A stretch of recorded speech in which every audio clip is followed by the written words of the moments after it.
Welcome to the Artist Connection, and today we're going to be doing a sit-down interview with Andy Pho. And if you haven't already, please go watch the walkthrough of his studio, Upside Tattoo, in Hutto, Texas. And these two episodes are going to be attached, so if you go watch that one and then come back here, you're going to get a lot more insight about the studio space that we're filming this in right now. My name's Andy Pho. I'm the owner and artist at Upside Tattoo in Hutto, Texas, and I've been tattooing for 14 years. I wanted to sit down as well after walking through the studio and talking to Andy and ask some more additional questions kind of about the space. And one of those things was, we've been here in the studio talking about the studio, but the name Upside. How did you come up with that name? Yeah, I specifically remember a moment in my closet with my wife as we had to fill out the lease. She goes, "Okay, so what's the name? What are we deciding on?" And I was like, I haven't told anyone yet, but I was like, Upside Tattoo? And she goes, I like that. She's like, how'd you think about that? So I didn't want it to be I wanted to reflect who we were and what we were about.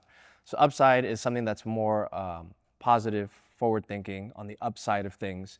I didn't want it to be linked specifically with tattooing. So even this Upside Tattoo, upside is not like inked or design or anything regarding art. It's just more so a philosophy about what we're about, because I think this is just more than just tattooing.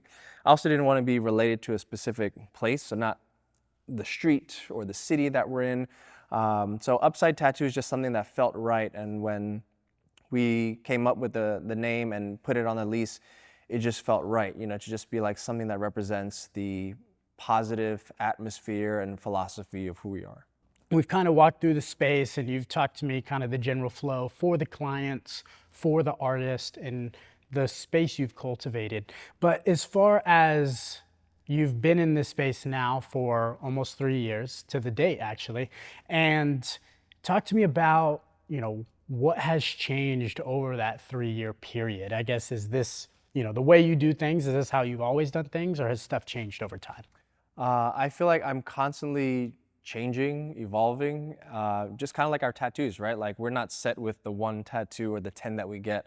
We're gonna get more. We may want to refresh it, add on to it.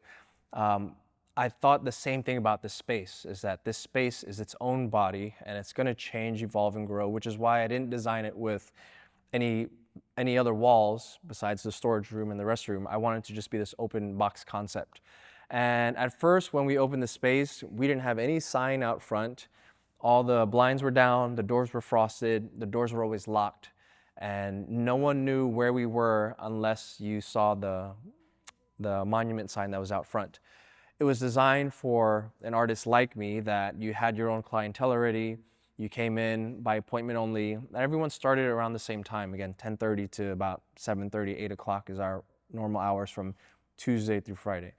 And I designed it that way because I wanted to just have as minimal distractions to be able to focus on the clients. I didn't want a lot of walk-ins. I didn't want a lot of disruption within the space. But as we began to get more artists and artists needed more clients, what else could we do to help fill in those seats for the artists to be busy? So we started to put a sign up front. We opened the front blinds. We opened the door and it's unlocked. And I kept it from Tuesday to Friday, just to allow the few walk-in traffics that we had to come in, ask some questions. And it's done something for us, but we still feel like the majority of it is just based online. Outside of that also, I wanted to make sure that it was a space that still felt open, but now that we were having people walk in, I had to kind of section off that front a little bit so that people that were walking in didn't walk right into the person that was getting their tattoos worked on. So then we created this little living room reception area, and then it started to feel more like a tattoo studio. I didn't have any of the trophies or the awards up. I didn't have any merchandise up, but it just felt right, as we had an open door policy for walk-ins. Let's kind of advertise and do some marketing. Let's get some of the accolades up. Let's get some of the merchandise so that people look in and they think it's a tattoo studio. Before, when people came in, we had all the tattoo stations had mats on the ground, because I prefer to be a little lower to the ground. People thought it was like a yoga studio or jiu-jitsu studio. We were on these mats on the ground. And then as the years progressed and I wanted to have a little bit more of a practical space, as artists started to request more normal tables, and I was filming more content, I said, hey, you know what? Let's bring it back to traditional tables. The space has evolved over time, and I think every 3 to 6 months we'll always make some tweaks and changes. But the gratitude circle has always been the center of who we are and what we do. This is that community space. And yeah, I think that's about it. Yeah. As far as, obviously you're the captain of the ship, this is your studio. As far as the flow and the general like day to day and how you guys do things, does that all come from you, or is there also some input, from the artists that are working here on a daily basis as well? Yeah, I feel like there's a general structure that I'd like the space to operate in. So I came up in tattooing 6 days a week. That was the minimum. 7 days a week was encouraged. If you can work longer, 12 to 16-hour days, all for it, because the more hours that you spend tattooing, the better you're going to get. And there's something about that that I really value. It wasn't until I experienced where we were forced to take off 2 weeks of work. I was like, wow, I'm forced to take time off. And then when they extended the shutdown, I was like, well, I do want to go tattoo. So then I'm going to tattoo for like 2 days a week and then take 5 days off. And then I tattoo 3 days a week and I took time off. And I was spending time with my wife and my daughter who was growing up, and I got to spend more time drawing and working on designs. And I'm like, this is kind of nice to be able to have more days off. And I always thought that if you had days off, you weren't being productive, you were perhaps lazy, you weren't getting better artwork, but it's not always hand on the machine relates to immediate improvement. I started to talk to other artists that were tattooing 3 days a week, and they would tattoo one day, design or prep, tattoo another day, design and prep. And I didn't know you could take time off of tattooing. I also knew other artists who were taking off a month to go study ZBrush or go abroad and study painting. I didn't know that those were other ways that you could improve your tattooing. So then I was like, you know what? In order for me to change and progress my tattooing, I felt like I needed more time off to start studying and drawing. So then after tattooing 4 to 5 days a week, I switched to 2 days a week. And this was about the time I moved out here, 2021, went full on to study oil painting and color theory. I was taking a lot of classes. I was studying anatomy and perspective, and it really helped my artwork out.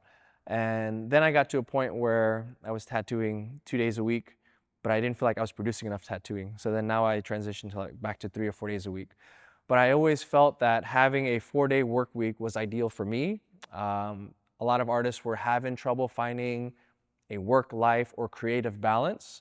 They were feeling burnt out. So I said, hey, how about we all work together Tuesday through Friday, and you can have the weekend off to hang out with your kids or go run your errands, work on your artwork.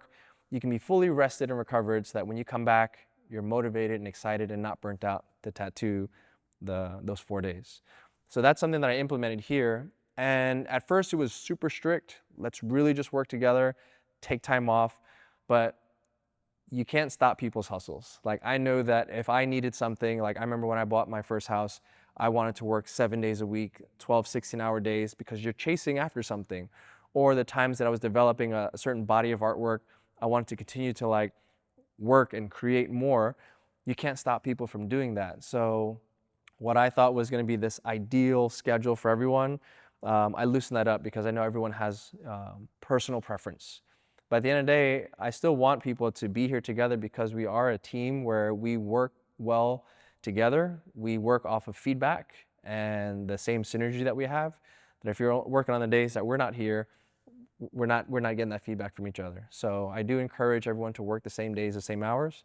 But being able to create the space with the certain type of music and schedule, the same systems that we have with the consultant doing all the booking and stuff, that's something that I created from experience that I thought, how do we create an optimal experience for the client and for the artists, which the artists that come here, they're looking for that guidance. If you have something that works for you, share it, and then I'd love to be able to implement that and integrate it. But this comes from 14 years of experience of what has worked for me. Let me share it and have everyone on board and try it out, and then we can make adjustments as needed. Obviously, with even what you were just talking about, like, you are still an individual artist. You're still taking clients, but obviously now, you're a shop owner as well. Talk to me about what that's been like going from individual artist to shop owner. I do miss the days that I would just go in, tattoo, go home, and call it done, right? And then I can just go do whatever with my time. But now there's more that's required from you as you step into the space. And it's not just owning a shop and you get the tattoo and that's it. There's a lot of people and energy management because there's a lot of livelihoods that you're now kind of responsible for. You have the people that are on payroll, you have the artists that are looking to you for help and for guidance, whether it's on their tattoos, on their designs, or they're having trouble with another artist or another employee or with their clients. You have to be there because that's why they're here, right? They want to be able to learn from you. So now that I've been in this space for 3 years, I remember my first year, I didn't want to do this. I was just like, how do I get out of this lease? You know, how do I not be here? I was looking forward to the finish. When is my 5-year lease up so I can get out? But when you realize you can't end a commercial lease and you have to like work your way through it, kind of like tattooing, when you accept the pain or the suffering or the trouble that you're in, and I think that applies to anywhere in life, now you're just like, okay, I'm gonna embrace it, I'm gonna deal with it, I'm gonna find the best way to move forward. I'm not running or hiding from it anymore. So then year 2 and on was just more so like, you're in the shit now. And I don't think it was a bad place to be, but personally, when you're having challenges or hardship, you're not emotionally, mentally, or business-wise, you're not mature enough to deal with that problem. So you have to deal with it through the experience. It's kind of like jiu-jitsu. You know, when you don't know how to get out of an arm bar or leg lock, it's a hard time, right? But how do you get better at it? It's just by continuously going through the motions, putting your effort and energy into it. Then eventually, it's not a big deal anymore. You know, so now every time that arm bar or that leg lock happens, it's not a problem. Same thing now with business, which is like, okay, how do you deal with a certain type of personality? How do you deal with call outs and no-shows? How do you deal with, you know, low supply orders or the AC not working? It's frustrating at the time, but then as you deal with it over and over, then it's just like, it's not a big deal anymore, you know? So I've just learned to just accept, and this tattoo space is an analogy for me for life. It's just another problem to learn through, to evolve and to grow, that now it's just like another problem that I have to solve when it arises. I guess with that today, and kind of like what you were just talking about, is so much of, you know, this studio is based around your own experience. And you know, are a very high level tattoo artist, and you've gotten to work at some of the best shops, you know, in the world.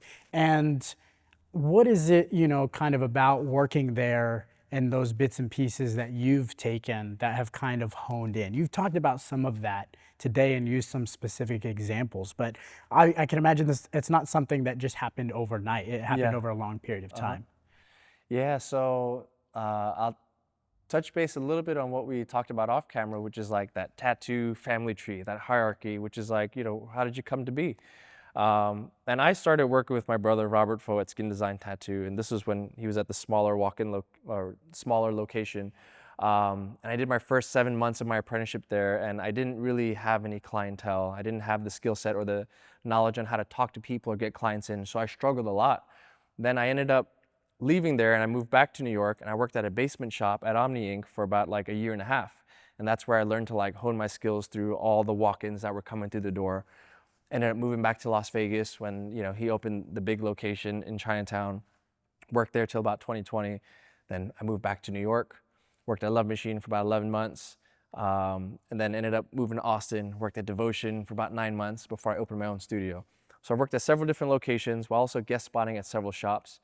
And it was more so just like taking all of my experiences as an apprentice, as an artist, watching other apprentices go through it, watching all the different front desk people or shop managers, seeing what all the business owners were going through, that I was like, what are the best qualities of each of these experiences that I've had or that I've seen? What are the things that are not so good that I would leave out? And just being able to take all those parts and just like kind of just make like a mashup of all of it. So well, as unique as this space is, it comes from like our style of work, for example. Our style of work is a combination of all the things we like and we don't like. That's why we create the way that we do. The tattoo shop's exactly the same thing. Like I wanted something that was more quiet, more calm, more spacious, that had a certain synergy and that had a certain accountability and level of communication and trust that we built within the spaces.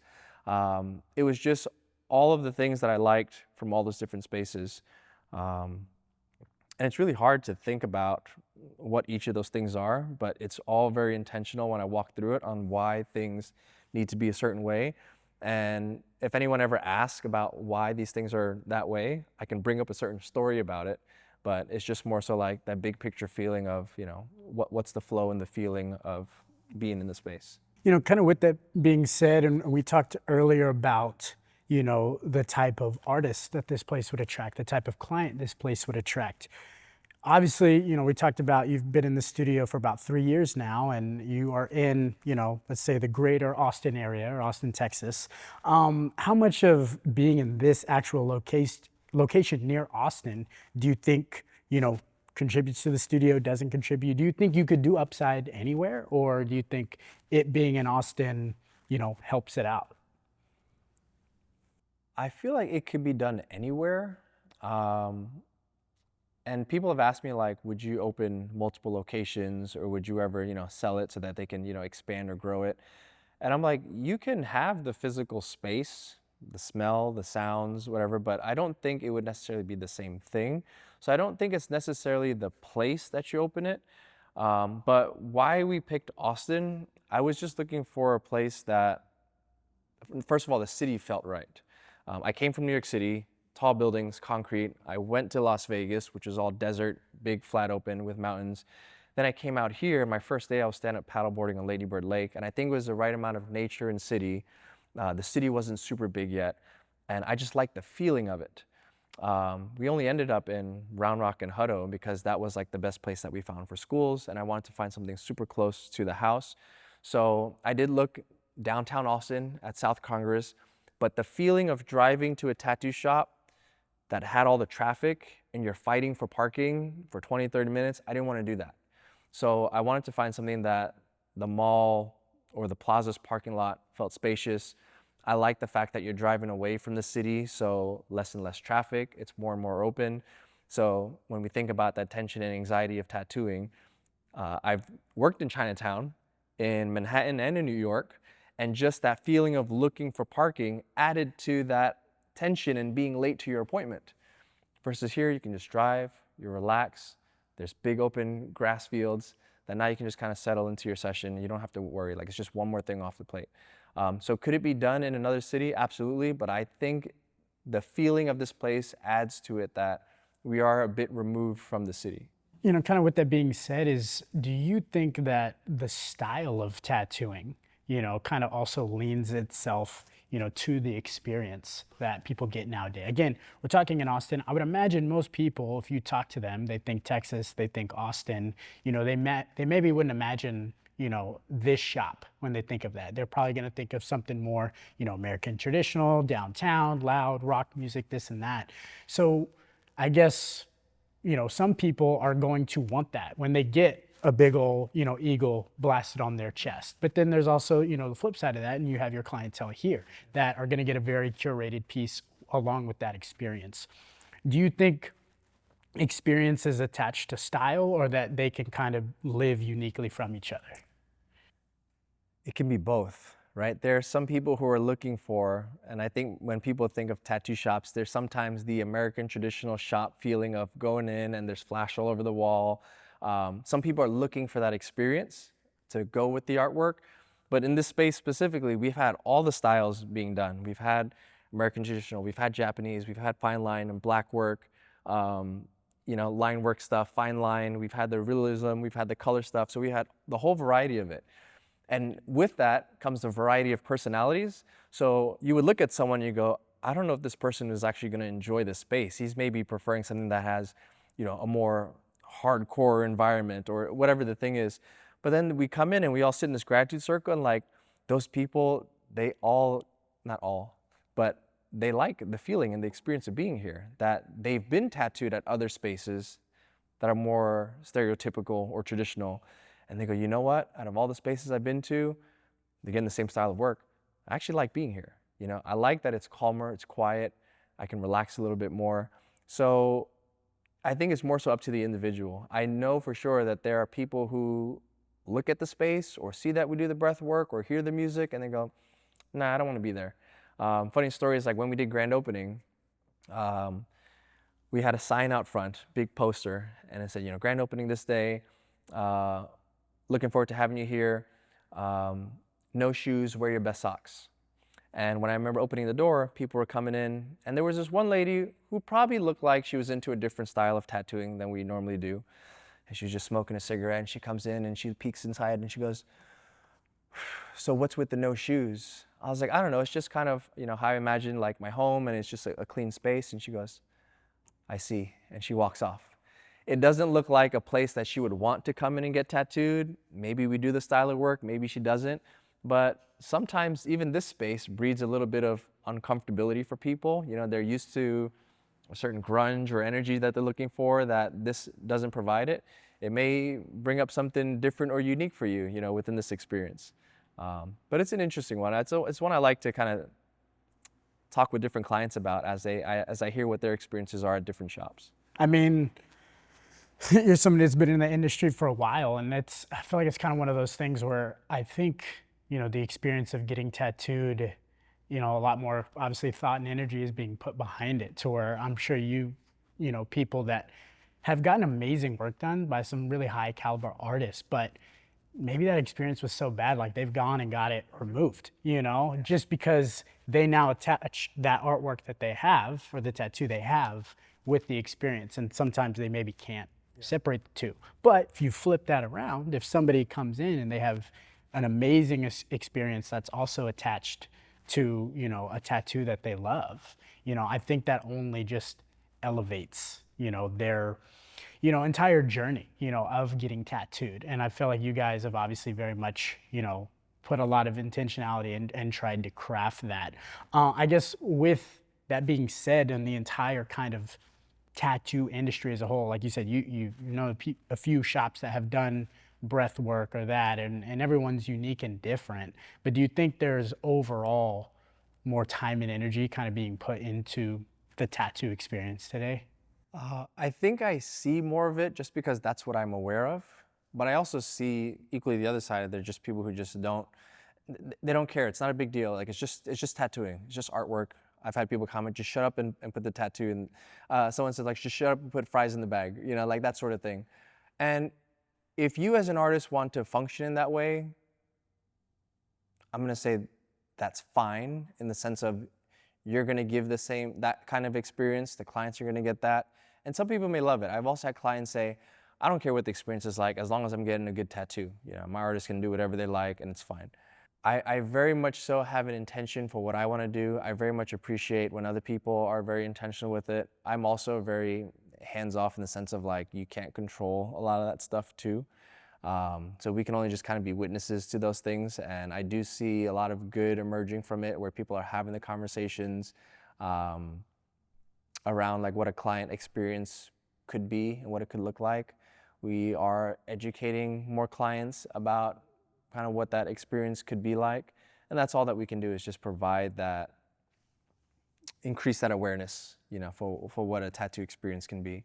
I don't know. I'm kind of up in the air with that one. I don't know if that answers the question. No, Yeah. I mean, I feel like that's the thing is, you could answer that today and the landscape could change in a few months from now. And I feel like that's kind of the thing with the tattoo industry today is, I would say things overall, let's say as an industry whole, and, depending on when people are watching this, like this is the end of 2025, but I would say this whole year, people have kind of, said that the industry itself as a whole has been slow, so I feel like when things tend to slow down, people start to put more time and energy into those X factors that what are going to bring people into the door or what's going to keep them coming back. Maybe, because then there's the other side of that, of just people just going, I don't feel like doing it. I can't put more time and energy. I've already done everything that I could. Tattooing is slow. I'm going to make my way out. Right? So then there's that side of it too. But if you are a problem solver, if you are going to figure out how to make this work and you're going to look at other avenues, client experience is one. Some people are going to say, well, forget the client experience. I'm just going to continue to work the same way that I am. I just maybe need to work on the marketing side of things, or maybe I just need to relocate to different shop or a different state. So it's really dependent on the individual, on what they choose to put their time and energy into. And I don't think it is always going to be on what is the client going to experience. And that's where I think it's going to be, because this is first and foremost a service industry. We're here to create a service of creating art for the clients, my artwork kind of comes secondary, to that. Some people think my artwork is first, and you're either a client that's on board with it and you let me do what I want the way that I want. If you're not with it, then you can get out. That's the kind of, maybe it's a line in between the differences of like how different people tattoo and what the client will get. Absolutely. I guess kind of a statement and a question is I feel like, again, most artists, like, I don't know, with tattooing, you do need a client, but I would say, like, as far as tattooing itself and, artwork itself, it tends to be more of a individual thing. You know what I mean? You are the person that's, putting the ink and scan, or you're the person that's drawing, painting, etc. Yes, you do need a client, but, very much individualized. It seems though like a lot of the stuff that you guys do here at Upside is very communal, or at least more communal than, let's say, a traditional tattoo shop. I guess, do you see it that way? I guess, are these things designed to not just bring the artists together, but also, the clients as well? Yeah, I think so, because number one, we're going to share this day together, right? So number one, I want to work with people that I like. So that's generally everyone that's here. Also, we're going to draw those same types of clients in. So the people that come in, we do want this to be a community experience. So it's why we just get to know each other at the start of the day. And we set some kind of feeling or parameters for how to be, which is like, there's generally a respective air around it, and it starts with us. If you're not a respectful person and you talk a certain way or you behave a certain way, and that enables a certain type of client to come in, it doesn't mesh well within the space. So I think number one, it just starts from me and it just kind of radiates outwards.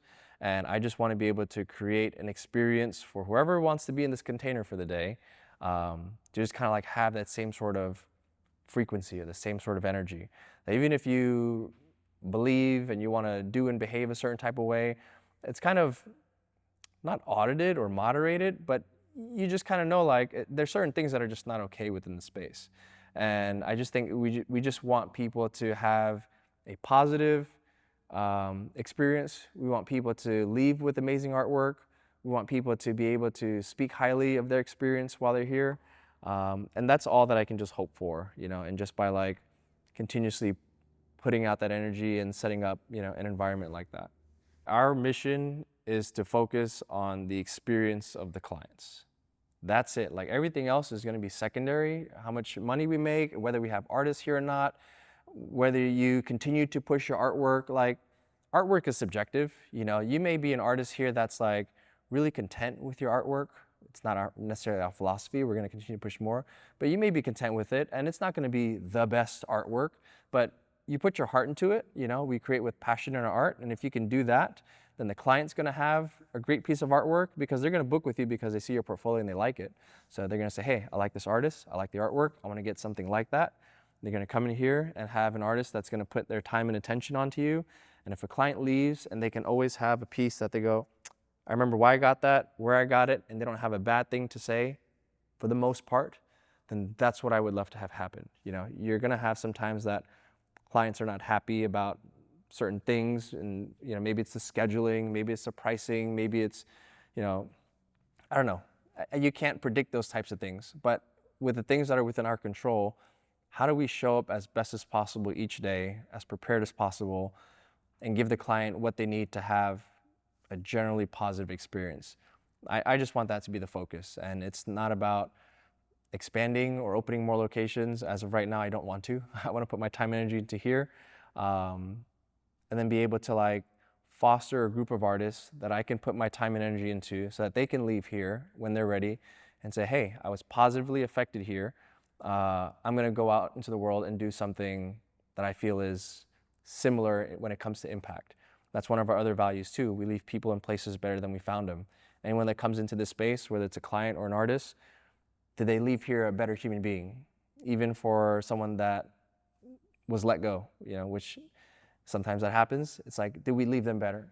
A client, if they had an experience with a tattoo, did we leave them better? And the same way, if they're going to leave here, or we leave this building one day, did we leave Hutto a better place? Did we leave Austin a better place? Did I leave this world a better place? Very big picture, macro thing, but I think that's important to like not only just focus on the small immediate things, but also just think of bigger when it comes to like impact for group, community, and also just humanity as a whole. If people want to, follow your personal journey and also follow the journey of Upside, and where can they find you guys? So on Instagram, Andy Pho, on Upside Tattoo, and then more recently on YouTube, Andy Pho. Awesome. Well, once again, man, I really appreciate you having us here today. It was really cool for me to actually finally see this place in person. You guys definitely have something very special going on here. So thank you for your time, man. Thanks for coming out here, man. Appreciate it. Appreciate you.